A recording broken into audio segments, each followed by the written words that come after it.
Hello friends, welcome to Jharkhand परीक्षा JSSC CGL 2022 के लिए पेपर 3 का जो सेक्शन है उसमें एक है झारखंड सामान्य अध्ययन।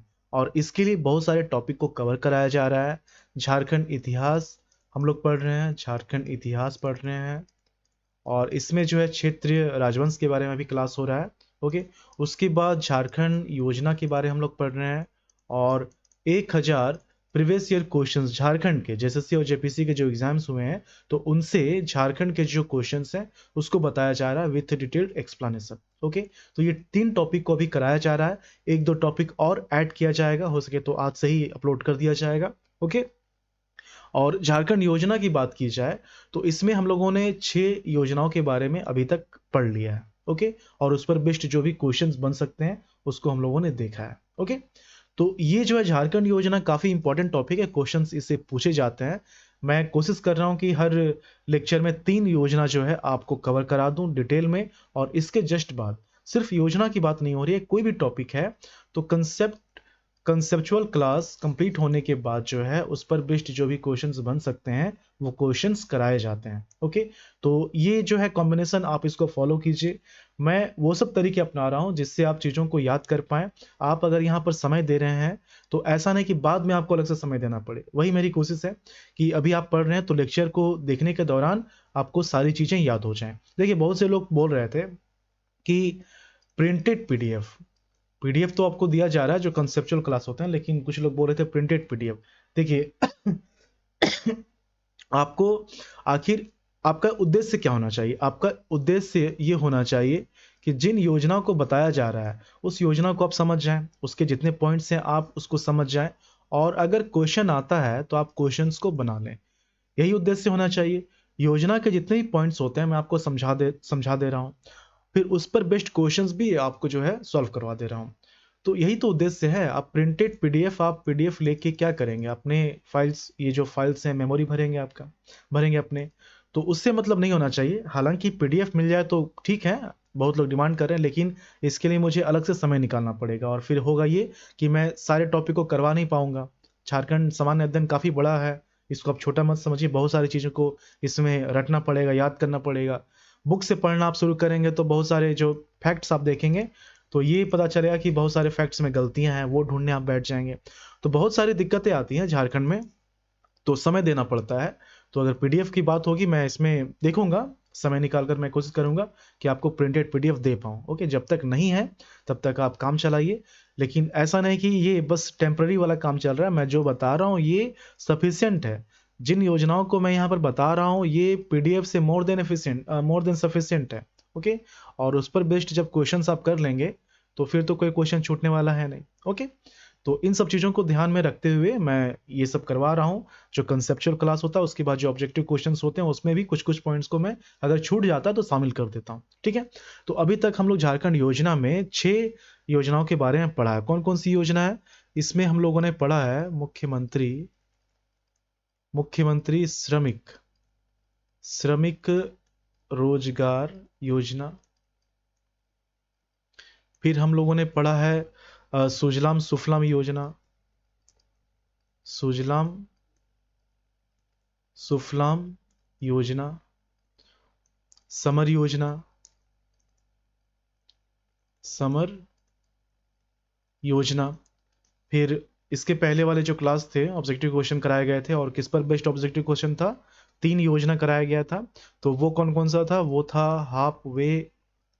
हाफ वे होम योजना, फिर था सोना सोबरन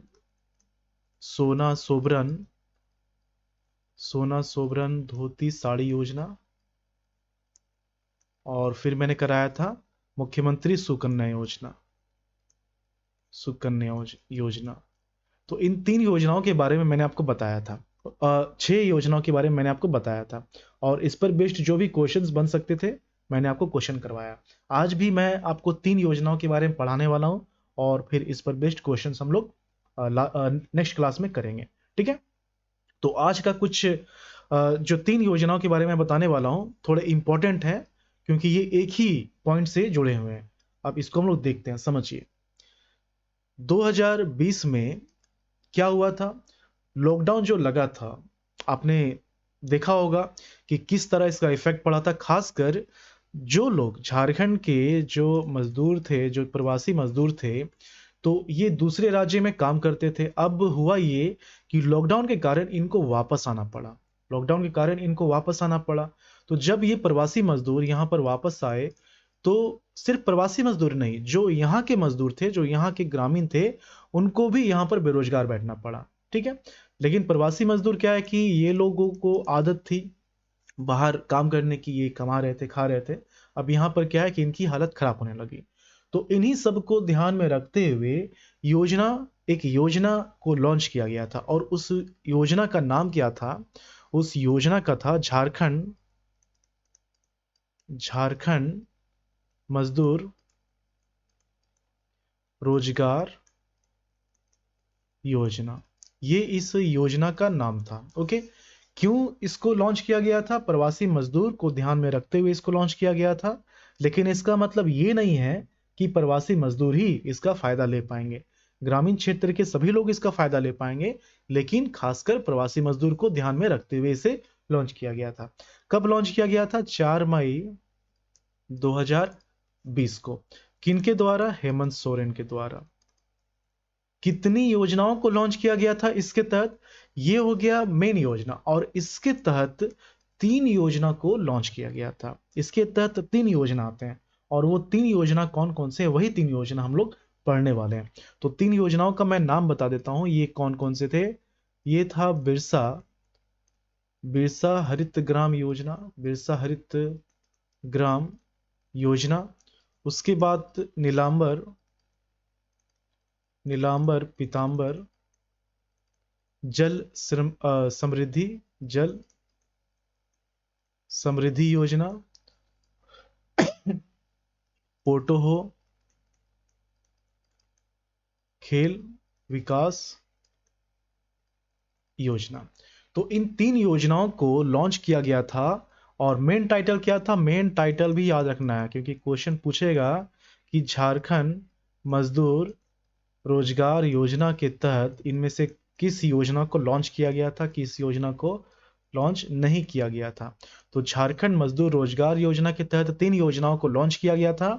बिरसा हरित ग्राम योजना, नीलांबर पीतांबर जल समृद्धि योजना, पोटोहो खेल विकास योजना। कब लॉन्च किया गया था? ये 4 मई 2020 को। किनके द्वारा? हेमंत सोरेन के द्वारा, प्रवासी मजदूर को ध्यान में रखते हुए। ओके। और तीनों योजना जो है ये ग्रामीण विकास विभाग की योजना है। मतलब इसके अंतर्गत इन योजनाओं का जो है काम होगा। ओके। और एक पॉइंट और, कि इन तीनों योजनाओं का जो काम होगा ये मनरेगा के तहत होगा, ये मनरेगा के थ्रू होगा। इन तीनों योजनाओं का काम मतलब मनरेगा के तहत जो है मजदूरों को फायदा दिया जाएगा। ऐसा नहीं कि इस योजना के तहत डायरेक्टली जो है फाइनेंशियल सपोर्ट मिल रहा है या फिर किसी तरह का फायदा दिया जा रहा है। इनके तहत, इस योजना के तहत काम दिया जाएगा। इसको आप ध्यान से सुनिए, इस योजना के तहत काम दिया जाएगा, मनरेगा से इसे जोड़ा गया है। ओके। अब एक एक करके हम लोग इन योजनाओं के इंपॉर्टेंट पॉइंट्स को देखेंगे, और फिर जो क्वेश्चंस बन सकते हैं हम लोग अगले क्लास में देखेंगे। अभी हम लोग कंसेप्ट को समझेंगे, इसको आप समझिए। और इसको समझने के बाद जब क्वेश्चन लगाया जाता है तो उसको छोड़ना नहीं, क्वेश्चन को देखना है। ओके। चलिए हम लोग स्टार्ट करते हैं बिरसा हरित ग्राम योजना के साथ। ये 7वां नंबर का है, 6 योजना हम लोगों ने पढ़ लिया है। बिरसा हरित ग्राम योजना, बिरसा हरित ग्राम योजना। ओके। तो लॉन्च डेट जो है मैं बार बार रिपीट करूंगा ताकि आपको ये याद हो जाए। 4 मई 2020 को जो है इसे लॉन्च किया गया था। किनके द्वारा? हेमंत सोरेन के द्वारा। ओके।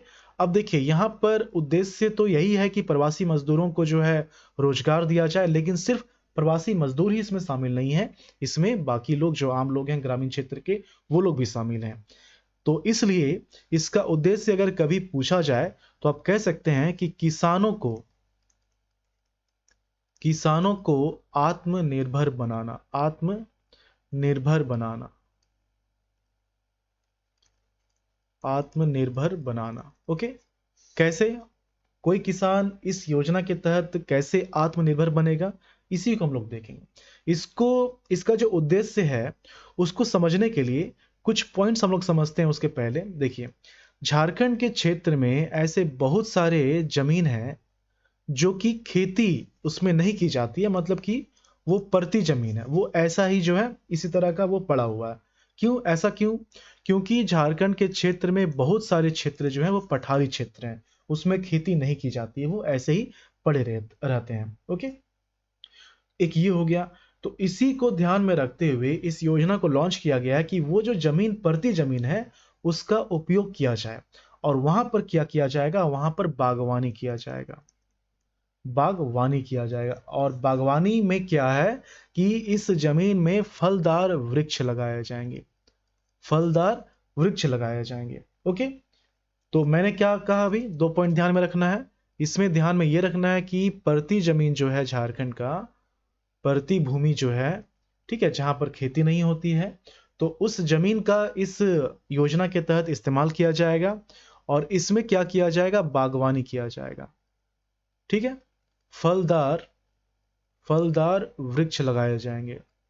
और इसमें खासकर आम, अमरूद और नींबू, इसके साथ साथ मिश्रित फल भी कुछ होंगे, लेकिन ये जो है मेन है। तो इन 3 फलों को खासकर इसमें लगाया जाएगा इस जमीन में।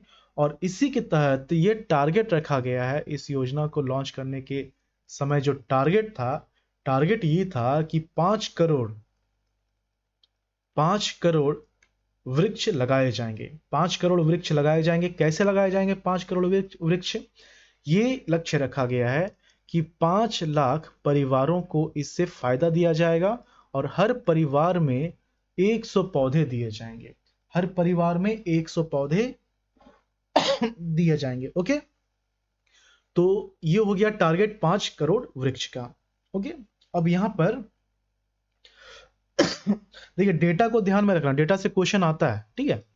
तो मैंने कहा कि 5 करोड़ वृक्ष का टारगेट है और हर परिवार को 100 वृक्ष दिए जाएंगे लगाने के लिए, पौधे दिए जाएंगे लगाने के लिए, और 5 लाख परिवार को फायदा पहुंचाने का इसमें टारगेट दिया गया है, ठीक है।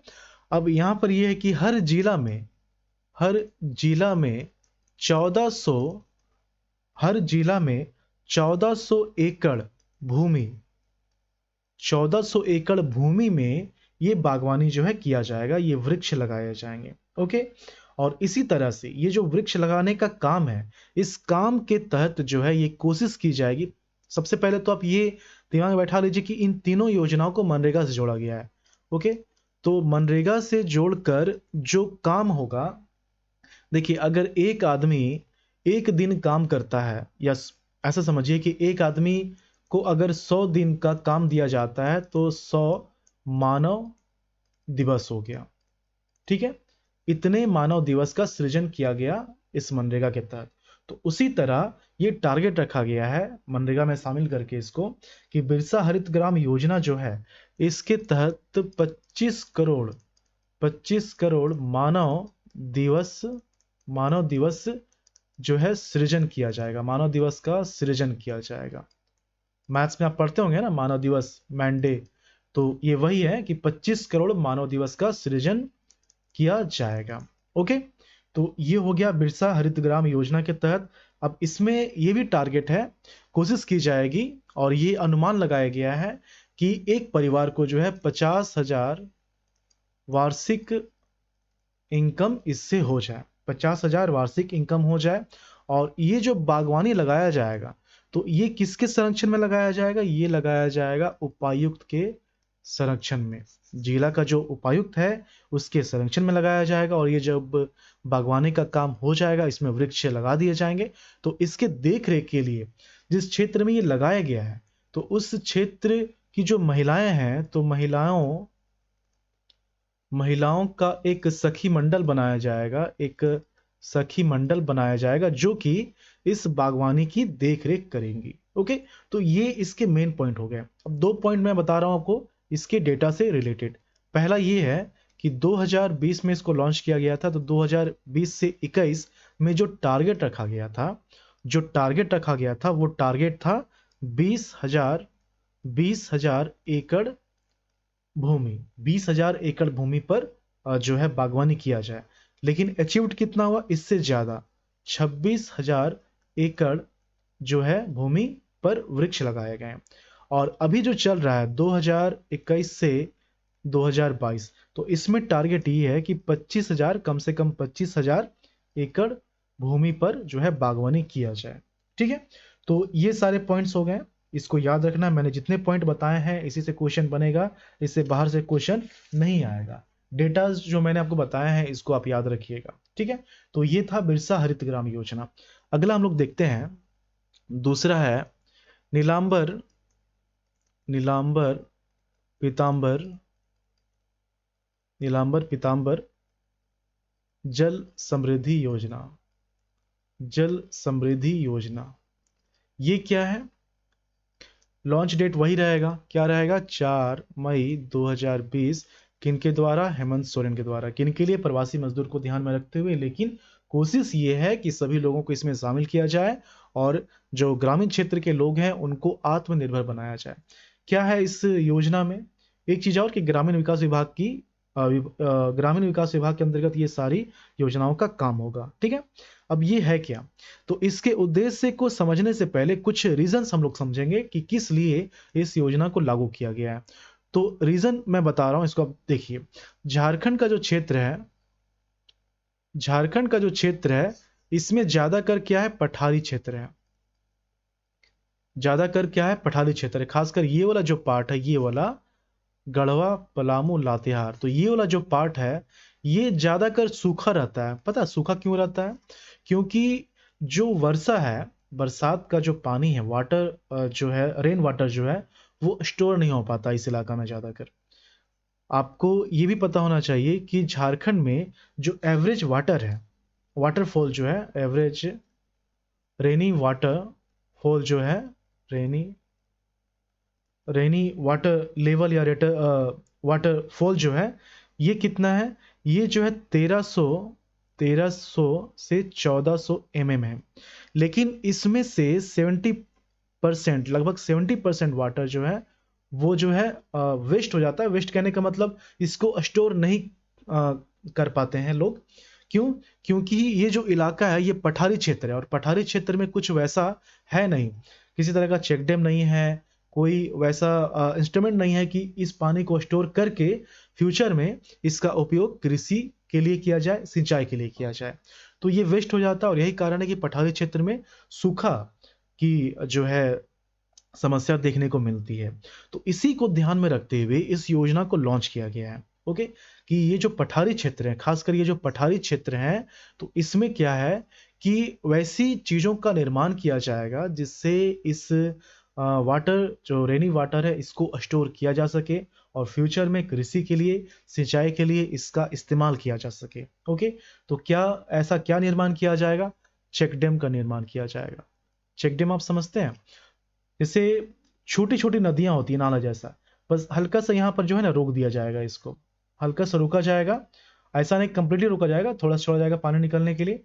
और ये वही बनाया जाता है जिसके चारों तरफ खेत हो, और फिर ये जो पानी यहाँ जमा हुआ है, इस पानी का उपयोग सिंचाई के लिए किया जाता है। ओके, तो यही चेक डैम होता है। छोटा सा पार्ट होता है डैम का, डैम तो बहुत बड़ा चीज हो गया, तो ये चेक डैम कहलाता है। तो इसी चीज का जो है निर्माण यहाँ पर किया जाएगा, और जब पानी स्टोर होगा तो सिर्फ चेक डैम नहीं, कुआं जो है, जो हैंड पंप है, उसको भी फायदा होगा। क्योंकि जब पानी स्टोर होगा तो जो वाटर लेवल है जमीन का वो ठीक हो जाएगा। ओके, तो अब इसमें कौन कौन से और पॉइंट्स बन सकते हैं वो हम लोग देखते हैं। देखिए, इसका जो मेन उद्देश्य आप समझ गए होंगे। मेन उद्देश्य क्या है कि पठारी क्षेत्र में जल संचित करने के लिए इस योजना को लाया गया है। ठीक है, और इसके तहत जो है चेक डैम बनाए जाएंगे। चेक डैम बनाए जाएंगे, क्यों बनाए जाएंगे?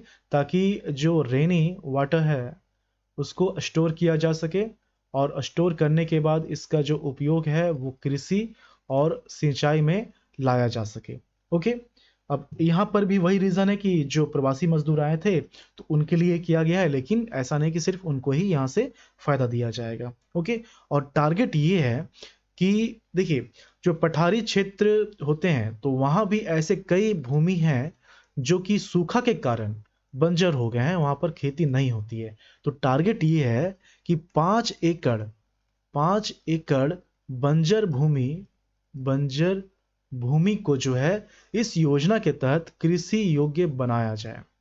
ये इस योजना का टारगेट है। ओके, और जैसा कि मैंने आपको बिरसा हरित ग्राम योजना में बताया कि 25 करोड़ मानव दिवस सृजन करने का लक्ष्य रखा गया है, तो इस योजना को भी मनरेगा से जोड़ा गया है और इसमें जो है 10 करोड़ मानव दिवस सृजन करने का लक्ष्य रखा गया है। ठीक है, तो ये सब पॉइंट बनते हैं। अच्छा, इस योजना का फायदा क्या होगा ओवरऑल?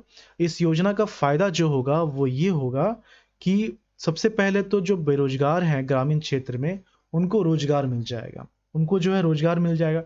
डेफिनेटली इस तरह का काम हो रहा है तो आसपास के जो क्षेत्र के लोग हैं उनको काम मिलेगा, और यही इन योजनाओं का मकसद है। ऐसा नहीं कि डायरेक्टली आप फाइनेंशियल सपोर्ट दे रहे हैं, उनको आप काम दे रहे हैं और काम के एवज में उनको वेतन दिया जाएगा। ओके, एक तो हो गया कि बेरोजगार को जो है काम मिल जाएगा, पहला। दूसरा ये हुआ कि जो सूखाग्रस्त इलाका है, सूखाग्रस्त जो इलाका है वो इस समस्या से जो है निदान पाएगा। तीसरा ये हो गया कि सिंचाई संबंधी जो समस्या है, जो कृषि संबंधी समस्या थी वो दूर हो जाएगी और कृषि हो पाएगी। तो ये 3 मेन फायदे हैं इस योजना के, नीलांबर पीतांबर जल समृद्धि योजना। ठीक है, उसके बाद एक और बचता है, उसको भी हम लोग देख लेते हैं। ये तीसरा योजना है, ये है 9th नंबर। ये क्या है? ये है पोटो हो खेल विकास योजना। देखिए, इतनी अच्छी अच्छी योजनाओं को लॉन्च किया गया है। ओके, अब इसका ये कितने परसेंटेज में जो है ये धरातल पर उतर पाता है वो बात अलग होता है, लेकिन योजनाओं को अब अच्छे से पढ़िए।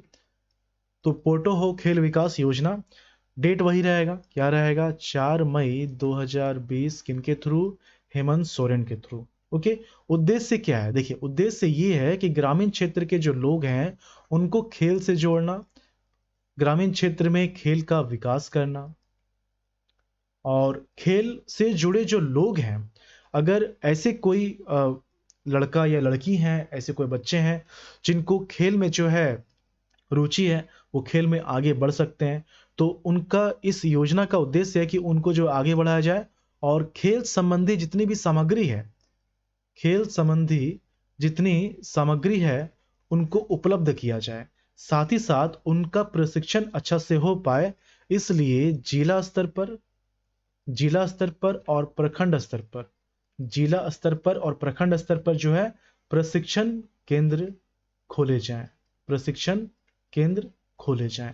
तो इसका उद्देश्य क्या है? ग्रामीण क्षेत्र में खेल को बढ़ावा देना, जो खेल से जुड़े हुए हैं, खेल में जो रुचि रखते हैं ग्रामीण क्षेत्र के लोग, उनको जो है आगे बढ़ाना, खेल संबंधित जितने भी सामग्री होते हैं उनको उपलब्ध कराना। ओके, जिला और प्रखंड लेवल पर प्रशिक्षण केंद्र स्थापित करना, और हर ग्रामीण, कोशिश ये होगी कि ग्रामीण क्षेत्रों में खेल मैदान का भी विकास हो, खेल मैदान का भी विकास हो, ताकि लोग जो है, क्योंकि खेल मैदान होगा ही नहीं तो लोग खेलेंगे कहाँ और खेल का विकास कैसे होगा? तो सबसे बेसिक पॉइंट तो यही है, खेल मैदान। तो इसको ध्यान में रखना है। टोटल जो पंचायत है झारखंड में, ये 4351 पंचायत है। ये जो है डेटा याद कर लीजिए, ये करेक्ट डेटा है, 4351। ओके, 4351 इतने पंचायत हैं। तो इतने पंचायत में खेल मैदान को विकसित किया जाएगा, और टारगेट ये है कि कम से कम 5000 खेल मैदान जो है, इसको जो है इसका विकास किया जाए, इसको विकसित किया जाए। ओके, अभी हम लोगों ने देखा कि बिरसा हरित ग्राम योजना में 25 करोड़ मानव दिवस सृजन किए जाने का लक्ष्य रखा गया है। फिर हम लोगों ने देखा कि जो नीलांबर पीतांबर है, नीलांबर पीतांबर, उसमें जो है कितना मानव दिवस सृजन करने का लक्ष्य रखा गया है? 10 करोड़। और ये जो योजना है पोटो हो, तो पोटो हो खेल विकास योजना में मनरेगा के तहत 1 करोड़ मानव दिवस सृजन करने का लक्ष्य रखा गया है। ठीक है, तो ये हो गया। अगर क्वेश्चन आता है तो यही सबसे क्वेश्चन आएगा। एक बार मैं फिर से कंक्लूड कर दे रहा हूं, इसको आप देखिए ध्यान से। मैंने बताया था कि 2020 में प्रवासी मजदूरों की समस्याओं का समाधान करने के लिए झारखंड सरकार ने 3 योजनाओं को लॉन्च किया था झारखंड मजदूर रोजगार योजना के तहत। ये 3 योजनाओं का नाम क्या है? बिरसा हरित ग्राम योजना, नीलांबर पीतांबर जल समृद्धि योजना, पोटहो खेल विकास योजना। इन तीनों योजना को ग्रामीण विकास विभाग के तहत रखा गया है। तीनों योजनाओं को मनरेगा के तहत रखा गया है। मनरेगा के तहत इस योजनाओं का लाभ पहुंचाने के लिए काम दिया जाता है और काम के एवज में जो लाभुक हैं उनको वेतन दिया जाएगा। ओके, सभी का अलग अलग है। बिरसा हरित ग्राम योजना में 25 करोड़ मानव दिवस, नीलांबर पीतांबर में 10 करोड़ मानव दिवस और पोटो हो खेल विकास में 1 करोड़ मानव दिवस सृजन करने का लक्ष्य रखा गया है। ओके, बिरसा हरित ग्राम योजना में क्या है? इसमें क्या है कि बागवानी किया जाएगा, ऐसी भूमि जो कि जिसमें कृषि नहीं की जाती है, मतलब पड़ती है पठारी क्षेत्र खासकर, तो वैसी भूमि का इस्तेमाल किया जाएगा और वहां पर क्या है, फलदार वृक्ष लगाए जाएंगे। ठीक है, फिर यहाँ पर क्या है कि नीलांबर पीतांबर जल समृद्धि योजना में ऐसा क्षेत्र जो पठारी है वहां पर जो रेनी सीजन में जो वाटर होते हैं, वाटर फॉल जो है, तो उनको स्टोरेज करने के लिए इस योजना को लाया गया था। चेक डैम बनाए जाएंगे और पानी को स्टोर करके फ्यूचर में कृषि और सिंचाई के लिए इस्तेमाल किया जाएगा। फोटो हो खेल विकास योजना क्या है कि इसके तहत ग्रामीण क्षेत्र में खेल मैदान का विकास किया जाएगा। खेल से जुड़े लोगों को जो है अगर उनको रुचि है तो उनको आगे बढ़ाया जाएगा, उनको खेल संबंधित सामग्री उपलब्ध कराया जाएगा। प्रशिक्षण के लिए प्रखंड और जिला स्तर पर प्रशिक्षण केंद्र खोले जाएंगे। तो ये सारी चीजें हैं। ओके, मुझे उम्मीद है ये सब आप समझ गए होंगे। अब बताइए पीडीएफ में आप इतना समझ पाते नहीं समझ पाते? मैं मार्क करता चलता और आप देखते चलते, फिर बाद में आप सोचते कि पीडीएफ तो है, बाद में मैं पढ़ लूंगा, इतना आपको समझ में नहीं आता। ओके, फिर भी मैं कोशिश करूंगा कि पीडीएफ में अगर बनाऊं तो वैसा पीडीएफ बनाऊं जो मैं लिख रहा हूं उसी तरह का पीडीएफ बने और आपको आसानी से समझ में आ जाए। ऐसा नहीं कि कट कॉपी पेस्ट वाला कहानी रहे कि भरा हुआ रहे पूरा और कंटेंट क्या है समझ में आए नहीं। अगर मैं पीडीएफ दूंगा तो वैसा ही पीडीएफ रहेगा, उसमें कंटेंट वैसा ही रहेगा जो आपको आसानी से समझ में आ जाए और रिवीजन में भी जो है कम समय में आप रिवीजन कर पाए। ओके, तो चलिए, ये था झारखंड का योजना और इस पर बेस्ड हम लोग क्वेश्चंस अगले क्लास में देखेंगे। धन्यवाद।